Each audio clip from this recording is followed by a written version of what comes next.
आज की वीडियो में हमने विषय चुना हुआ है जो इंटरनेट पे इस समय बहुत ज़्यादा चल रहा है जी। पॉडकास्ट का एक सब्जेक्ट है। आप देखते होंगे कि बहुत सारे विषयों पे पॉडकास्ट अक्सर दिखाया जाता है, चाहे वो राजनीतिक विषय हो, चाहे किसी भी फिल्म जगत से जुड़ा हुआ हो, और अन्य क्षेत्रों के अलावा हमारा जो क्षेत्र है तंत्र मंत्र का, इसमें बहुत ज़्यादा ये चलन बढ़ गया है। तो इसमें बहुत सारे लोग कन्फ्यूजन की स्थिति में आ जाते हैं और कुछ ना कुछ गलतियां भी कर लेते हैं। तो अब मैं अपने सब्जेक्ट के हिसाब से आपको बताना चाहूँगा इसमें कि ताकि आपके त्रुटि की इसमें गुंजाइश ना रहे। तो देखिए, हर चीज़ का जो है सदुपयोग और दुरुपयोग दोनों है दुनिया में। उसी दृष्टि से इसको देखना चाहिए आपको, तभी आप किसी भी गलत चीज़ में नहीं फंसोगे। जैसे अखबार है, टीवी का न्यूज़ चैनल है, ऐसे ही इसको समझना चाहिए आपको। कोई भी टीवी का न्यूज़ चैनल आप देखते हैं तो जो पत्रकार होता है वो सबकी बात सुनता है, हर पार्टी पक्ष की बात सुनता है। आप चाहे बीजेपी की तरफ से हो, चाहे कांग्रेस की तरफ से हो, चाहे समाजवादी पार्टी की तरफ से हो, या किसी अन्य लोकल पार्टी की तरफ से हो, किसी भी विषय पे वो सबकी राय सुनता है और आपको दिखाता है, उनसे प्रश्न पूछता है, आप तक पहुंचाता है। लेकिन पत्रकार या जो मीडिया है या जो चैनल है, वो कहीं से ये जिम्मेदारी नहीं लेता कि इस विषय पे सही बात क्या है। कोई भी विषय होगा तो वो सबकी राय आपके समक्ष रख देता है। यही जो इसका बदला हुआ स्वरूप है वो आज हमारे सामने पॉडकास्ट के रूप में आता है। अब कॉमर्शियलाइजेशन हर चीज़ का हो चुका है। जैसे यूट्यूब है या फेसबुक है या इंस्टाग्राम है, ये उसी तरीके से है कि हर चीज़ का सदुपयोग और दुरुपयोग दोनों चीज़ें संभव हैं, क्योंकि इनको बनाया तो इसीलिए गया जहाँ पे इनका जन्म हुआ, इनका सही यूज हो, लेकिन उसका मिस यूज भी होना है। कोई भी चीज़ आएगी तो उसके साथ प्लस माइनस दोनों रहेंगे। तो ये आपके ऊपर डिपेंड करता है कि आप उसको कैसे लेते हैं, उसका सही प्रयोग करते हैं। यूट्यूब के माध्यम से, फेसबुक के माध्यम से सही जानकारी लेते हैं, पढ़ते लिखते हैं। किताबें आपके पास नहीं है तो आप ऑनलाइन पढ़ाई लिखाई कर सकते हैं। दुनिया भर की सुविधाएँ इसमें है, जो असंभव को संभव कर दिया गया है इसमें। और फिर आप गलत दिशा में भी जा सकते हैं, उसी से गलत जानकारी भी बटोर सकते हैं, गलत दवाइयाँ खा सकते हैं, यूट्यूब के माध्यम से अपना जीवन खतरे में डाल सकते हैं, गलत साधनाएं कर सकते हैं, कुछ भी हो सकता है। तो इसके लिए आप जिम्मेदार हैं, ये आपको अपना बुद्धि विवेक का विषय है। तो यही हाल पॉडकास्ट का है कि उन्होंने ये चीज़, एक तो देखिए जो पॉडकास्ट करते हैं वो ज़्यादातर, जब तक आप कोई व्यक्ति विशेष नहीं हैं या बहुत ज़्यादा सामाजिक रूप से कोई बहुत बड़े नेता स्टार नहीं हैं कि जिससे उनका पॉडकास्ट करने से जो करने वाले हैं उनको अपने आप बहुत सारे ऐड और फ़ायदे मिलने लगेंगे, तब तक वो बिना पैसा लिए पॉडकास्ट नहीं करते। एक आम आदमी या कोई बहुत ज़्यादा चर्चित पर्सनालिटी ना हो तो अगर वो पॉडकास्ट कराना चाहता है तो उनको जो है करने वाले को पैसा देना पड़ता है, उसकी फ़ीस होती है। जो इतना जो लोग सोशल मीडिया में इंटरेस्ट रखते हैं वो जानते होंगे इसका तौर तरीका। नहीं तो आप इंटरनेट पर सर्च करके देख सकते हैं कि पॉडकास्ट का तरीका क्या होता है। आप उनको पैसे देते हैं, उसमें उनका पैकेज होता है, उतने देर का करेंगे और वो आपकी बात जनता से आपको जोड़ देते हैं कि उतने सारे लोग पॉडकास्ट के बाद उसमें डिस्क्रिप्शन में आपका नंबर दे दिया जाता है कि भाई ये एक मार्केटिंग स्ट्रेटजी है कि ये चीज़ है, ये फला बाबा हैं, ये बता रहे हैं, आप इनकी बात सुनिए। लेकिन पॉडकास्ट करने वाले की इसमें कहीं कोई जिम्मेदारी नहीं होती कि जो बात बताई गई उस समय उसकी सही या गलत चीज़ क्या है। उन बाबा को उन्होंने नंबर दे दिया, आप मिलना चाहो इनसे मिलो, अब यहाँ से आपकी जिम्मेदारी शुरू होती है। क्योंकि जो है उसने जो बताया वहाँ चैनल पे आकर के कोई गुड़िया नचा रहा है, कोई कुछ बता रहा है, कोई गालियाँ बक रहा है, ये सब मनोरंजन उनका होता है जो ये करते हैं पॉडकास्ट। क्योंकि उन्होंने एज इट इज़ रिकॉर्डिंग करके डाल दी, जितना मिर्च मसाला उसमें हो सकता है वो डाल दिया। अब देखने वाले का पर्पज़ क्या है? जो पॉडकास्ट देखता है, बहुत सारे लोग जनरल जानकारी के लिए देखते हैं, बहुत सारे उसमें साधक वर्ग के लोग होते हैं, बहुत सारे लोग अपनी समस्याओं का समाधान खोजते हैं। तो आपकी गंभीरता कितनी है, इतना बुद्धि विवेक परमात्मा ने आपको दे रखा है कि आप उसकी सत्यता जांचें। ऐसा नहीं है कि उसमें नंबर दिया गया तो आप उस नंबर पे फ़ोन कर लें, उसने कहा कि आप 2 लाख रुपए भेज दो आपकी समस्या समाधान हो जाएगी, तो आप सोचो कि 2 लाख देने समस्या समाधान हो जाएगी, बिना उसको जांचे परखे। और जांचने परखने का आपका अपना क्राइटेरिया है। और मैं ये भी नहीं कहूँगा कि बिना आपका धन खर्च किए तंत्र मंत्र के क्षेत्र में या सूक्ष्म जगत में कोई चिकित्सा आपकी हो जाएगी। लेकिन ये बात ठीक उसी तरीके से है जैसे मेडिकल साइंस में कि आपको सही डॉक्टर मिल गया तो आपका इलाज हो जाएगा, और लूटने वाला डॉक्टर मिल गया तो लाखों रुपए खर्च करके भी आप ठीक नहीं हो पाएंगे। ठीक यही तंत्र मंत्र के क्षेत्र में होता है और इससे अलग कहीं कुछ नहीं है इसमें। दूसरी बात यह है कि आप जो है जो देखते हैं पॉडकास्ट, या किसी साधु महात्मा या बाबा या गद्दी या दरबार या कहीं भी जाते हैं, तो ये व्यवहारिक रूप से अपने आप से ये प्रश्न पूछिए और समझिए भी इस बात को कि जो है आप क्यों जाते हैं। आपका मनोरंजन है, जितना आपके जीवन में है। अगर कोई समस्या नहीं तो क्या आप उतने से संतुष्ट नहीं हैं? कोई सहारा खोज रहे हैं? आप अपनी समस्याओं से मुक्ति चाहते हैं, क्या चाहते हैं? तो ऐसे सभी लोग जो मनोरंजन के लिए जा रहे हैं या देख करके जा रहे हैं कि फला आदमी जा रहा है तो मुझे भी जाना चाहिए, तो वो अपने लिए अगर फंसता है कल को तो वो खुद ही जिम्मेदार है। क्योंकि जब आपका जीवन ठीक चल रहा था, प्रकृति के नियमों के अनुसार आप चल रहे थे, कहीं कोई समस्या नहीं थी, तो जानबूझ करके अगर आपने अपनी ज़िंदगी खतरे में डाली या कहीं गलत जगह पे हाथ या कौतूहल बस चले गए, तो उसके ज़िम्मेदार आप होंगे। आपके साथ कोई दुर्घटना घटती है तो कोई उसमें बचाने वाला आपको नहीं है, फिर आप भुगतने के लिए तैयार रहो। और जो लोग समस्याओं के समाधान के लिए जाते हैं उनको फ़ायदा भी होता है, नुकसान भी होता है, फंसते भी हैं, लूटे भी जाते हैं। वो एक व्यवहारिक बात समझ लें कि जीवन में आने वाली कोई भी समस्या हो वो प्रकृति के नियमों के अनुसार ही आती है। इसीलिए कुंडली का इतना महत्व है। हमारे प्राचीन जो भारतीय हमारा जो अब तो वो धंधा बन गया है वो भी, खैर जो हमारा ये विज्ञान है तंत्र मंत्र का, इसका आवश्यक अंग था ज्योतिष। क्योंकि ज्योतिष का मतलब ही यही है कि वो आपको ये बताए कि आपके जीवन में जो समस्याएं हैं ये क्यों आई हैं, आपके पिछले जन्मों के कर्म क्या है, और उसका समाधान जो है वो आपका प्रायश्चित कर्म है। तो इतना आपको कोई योग्य ज्योतिषी अगर मिल जाए, अपने आसपास के क्षेत्र में योग्य विद्वान ब्राह्मण मिल जाए, तो वो आपको बता सकता है। आपको किसी गद्दी दरबार या वहाँ भटकने की ज़रूरत नहीं है। और अगर आप जाते हैं तो वहाँ कौतूहल बस जाते हैं, तो क्या जानना चाहते हैं? कोई पर्ची निकाल रहा है, कोई भविष्य पूछ रहा है, कोई कुछ पूछ रहा है। भविष्य जो है उसको जान करके भी आपकी कोई कौतूहल, जैसे मैं कह दूं कि किसी के घर में आज खाने का ना हो और आप कोई आए, मैं कह दूं कि आपका लड़का तो आईएएस बनेगा, मेरे ये कह देने से उसके घर में आज जो खाने की समस्या है वो दूर नहीं हो जाएगी। उसके घर के लोग अगर आज भूखों मर रहे हैं तो मरेंगे, जब वो आईएएस होगा तो होगा। तो ये आप ध्यान रखें कि किसी के भविष्य बता देने से आपकी समस्या हल नहीं हो जाती। और जो कोई उपाय है वो शॉर्टकट में नहीं होता है। कोई छोटी मोटी समस्या आपकी है, कहीं कोई गद्दी दरबार पे आप गए, उन्होंने बता दिया, ये कर दिया, हो सकता है वो छोटी समस्या आपकी रही हो, छोटे उपाय से आप ठीक हो गए हो। लेकिन आपकी समस्या जैसे बीमारी की गंभीरता जितनी है उसी हिसाब से उतना लंबा इलाज चलता है। वैसे ये भी है कि आपको कभी कभी गली मोहल्ले का कोई जो है ब्राह्मण है, उसने छोटा मोटा उपाय बता दिया कि 7 शनिवार का दान कर लीजिए, आपको बहुत फ़ायदा हो जाएगा, क्योंकि समस्या आपकी उसने स्तर की थी। लेकिन आप किसी तंत्र मंत्र या जिन्नाती मामलात में किसी बड़े बवाल में फंसे हुए हैं जो 20 साल पुराना है, तो वही पंडित पुरोहित कोई उपाय आपको बताएगा तो आपको काम नहीं करेगा, तो आपकी आस्था उसके ऊपर से डगमगा जाएगी। तो फिर ये मेडिकल साइंस की तरीके से है कि जितना बड़ा सुपर स्पेशलिटी डॉक्टर, अब आपको पैरालिसिस हो जाए तो BAMS डॉक्टर या MBBS डॉक्टर ठीक नहीं करेगा, उसको जो है DM न्यूरोलॉजी वाला या MCH न्यूरोलॉजी वाला चाहिए होगा। बस वही काम यहाँ पे होता है कि जितनी बड़ी आपकी समस्या है उतना बड़ा साधक की आवश्यकता है इसमें। और साधक जो है ये मिलेंगे ईश्वर की इच्छा से ही आपको ठीक करने वाले। तो अल्टीमेटली ईश्वर ही है इसमें। आप सही जगह, कोई गद्दी हो, दरबार हो, कोई बाबा हो, महात्मा हो, साधु हो, वहाँ तभी पहुँचोगे जब आपका जो है प्रारब्ध का जो है भोग है वो लगभग मिट जाएगा। ईश्वर आपको निकालना चाहेगा उस समस्या से, तभी आप निकलोगे। नहीं तो संसार, पूरा संसार एक तरफ हो जाए और ईश्वर एक तरफ हो जाए तो आपको कोई निकाल नहीं सकता उस समस्या से। आप उस उपाय को जान, तो आप मेरे पास समस्या से ग्रसित होकर के आए, बहुत सारे लोग, मैं उन्हीं के उदाहरण से आपको बता रहा हूँ कि जिनकी शनि की दशाएँ चल रही थी उनके जीवन में, मैंने उनको बताया कि ये छोटा सा उपाय है, आप शनि का इतने 1000 मंत्रों का जप करा के शांति करा लीजिए और आप जो है इस समस्या से बाहर आ जाएंगे, क्योंकि ये अंतर्दशा इस तरीके से। लेकिन वो छोटा सा उपाय वो करने में भी सक्षम थे, उन्होंने नहीं किया। और दूसरे उपाय अन्य जो बताए हुए तंत्र मंत्र के, पूजा पाठ के, और लाखों रुपए उन्होंने खर्च कर दिए, लेकिन वो उस समस्या से निकल नहीं पाए। जब तक शनि की उनकी दशाएँ चली तब तक उनको कष्ट ही कष्ट होता रहा। और बहुत सारे लोग ऐसे भी हैं जिनको बता दिया कि भाई ये शनि का दशा चल रही है या मंगल की दशा चल रही है, आप 7 शनिवार या 7 मंगलवार दान कर लीजिए, ये आप जो है जप कर लीजिए, और वो समस्या से बाहर निकल गए।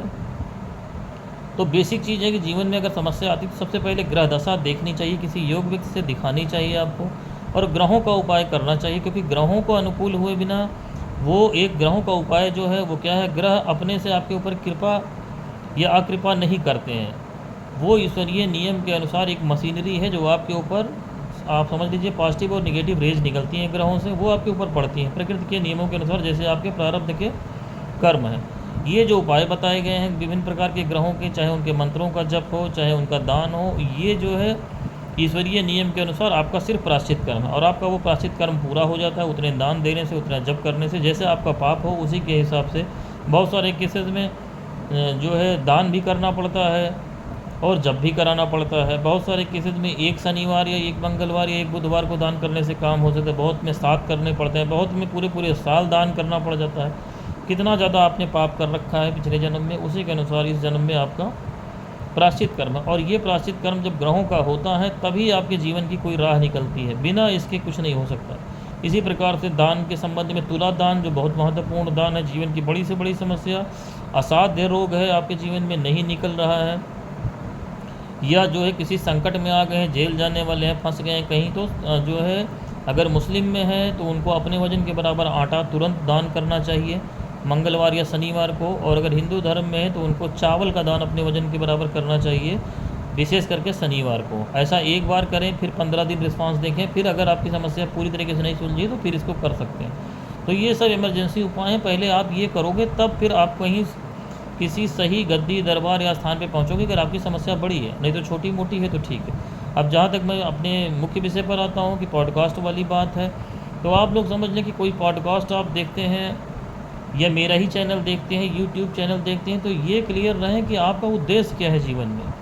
आप साधना करना चाहते हैं तो भी समझ लीजिए कि यूट्यूब या पॉडकास्ट है कुछ, ये आपको जानकारी, मिश्रित जानकारी देगा, लेकिन किसी जीते जागते गुरु का ये विकल्प नहीं है। आपको एक जीवित गुरु की आवश्यकता पड़ेगी, क्योंकि साधना जिसने की है उसको जो है अपने अनुभव, आपको इतना सस्ता नहीं होता कि वो यूट्यूब पे बता दे और वो बिक जाए। कि जिसने वास्तविक साधना करी, जो किताब पढ़ के बोल रहा है उसकी मैं बात नहीं कर रहा हूँ, वो तो पूरा धंधा ही चल रहा है कि तंत्र की किताब उठाई और बोलने लगे। जिसने साधना करी है वो आपको अनुभव बता भी नहीं सकता, क्योंकि एक ही मंत्र का विभिन्न व्यक्तियों के ऊपर विभिन्न प्रकार से उनके अनुभव होते हैं, क्योंकि आपके पिछले जन्मों की यात्रा है। आपकी कुंडलिनी के कितने चक्र चल रहे हैं, कितनी नाड़ियाँ आपकी ब्लॉक हैं, खुली हुई हैं, कौन सी साधना आपने कर रखी है पिछले जन्मों में, इसी के हिसाब से किसी भी मंत्र का प्रभाव आपके ऊपर होता है। मैं अगर 10 लोगों को कह दूँ कि गायत्री मंत्र का 2,40,000 जप कर लो, तो 10 आदमी मेरे पास अगर वो जप करने के बाद, अनुष्ठान करने के बाद आएंगे तो सबके अनुभव अलग होंगे।